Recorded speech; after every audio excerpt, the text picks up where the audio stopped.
The engines hadn't roared yet.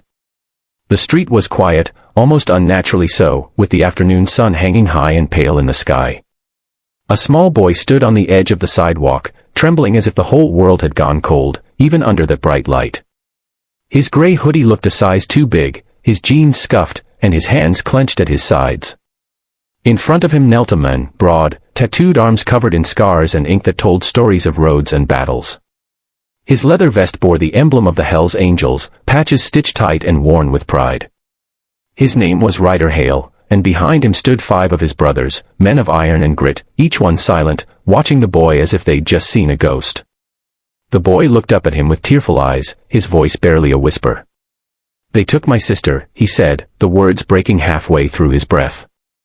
And in that instant, the quiet street no longer felt safe. It felt like the beginning of something unstoppable. If you believe in kindness, second chances, and the power of standing up for what's right, please take a moment to like, comment, share, and subscribe to Kindness Corner. These are the stories that remind us, even the roughest souls can have the biggest hearts. Ryder didn't speak for a moment.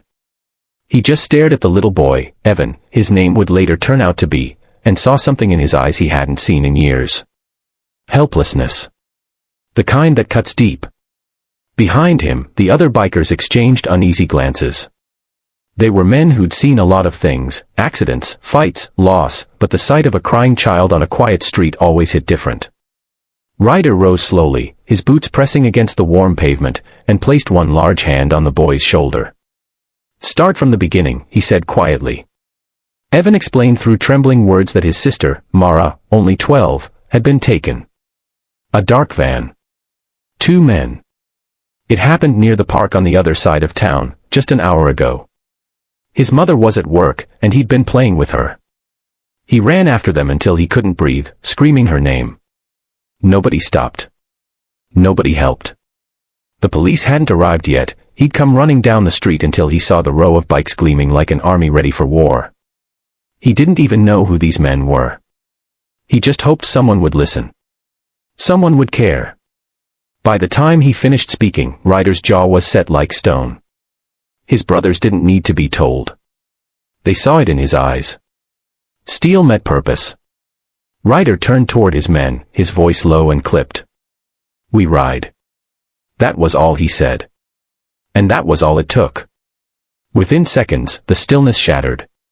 The men moved like one body, leather creaking, engines roaring to life. The air filled with the thunder of motorcycles as Ryder lifted the boy onto the back of his own bike, strapping him safely. Evan's small hands clung to the man's vest, his heart pounding not from fear, but from hope. They took off in formation, the sound echoing down the neat suburban streets as curtains lifted in surprise. Mothers paused, gardeners looked up, and somewhere, someone whispered that the angels were flying again. They rode for nearly 20 minutes, weaving through traffic with a precision that only loyalty could produce. Ryder's contact in the area, a man named Vince, had eyes everywhere. Within moments, Vince called with a tip. A black van had been seen speeding past a local gas station on Route 9, heading toward the old industrial lots by the docks. It was a place the bikers knew well. Too many wrong things had happened there. When they arrived, the sound of the engines cut off like the ending of a drumbeat. The silence afterward was heavy. The van sat near the loading bay, its back doors slightly ajar. Ryder could hear faint noises, a girl's muffled cry. Without hesitation, he signaled his men. They spread out silently, years of instinct moving faster than thought. One man crept to the back, another covered the sides. Ryder approached the van head-on, eyes hard, every tattoo seeming to come alive under the bright daylight. The first man who stepped out from behind the van froze when he saw them. He wasn't used to being hunted. Within seconds, the bikers had him pinned. Ryder yanked open the back door and found Mara, frightened, wrists tied, eyes wide with disbelief. He didn't speak, just reached out and untied her gently, his movements careful, almost fatherly. "You're safe now," he murmured, his voice breaking the tension. Evan ran toward her the moment she was free, wrapping his arms around her as if he'd never let go again. For a long moment, none of the bikers spoke. They just stood there, watching the 2 kids hold each other, realizing that for all their tough exteriors, this was why they existed. Not for power. Not for rebellion. but for moments like this. The police arrived minutes later, drawn by the commotion. The bikers didn't argue, didn't boast. They simply nodded and backed away, letting the officers handle the aftermath. As they stood by their bikes, Ryder looked at his brothers. They were all quiet, the kind of quiet that comes when adrenaline fades and purpose settles in. "No one should ever feel alone in this world," he said finally. "Not a kid. Not ever." As they rode back through the bright, clean streets, Evan waved from the sidewalk, standing beside his sister and mother, who had just arrived in tears. She mouthed thank you over and over, but the roar of the engines drowned out her voice. It didn't matter. They'd heard it in their hearts. Hours later, as the sun dipped low, the bikes were parked again in a perfect line outside Ryder's house. The men sat in the shade, silent but proud. There was no celebration, just peace. Ryder leaned back on his seat, eyes closed, replaying that little voice in his mind. "They took my sister." He smiled faintly, the kind of smile that belongs to a man who knows he's done something right.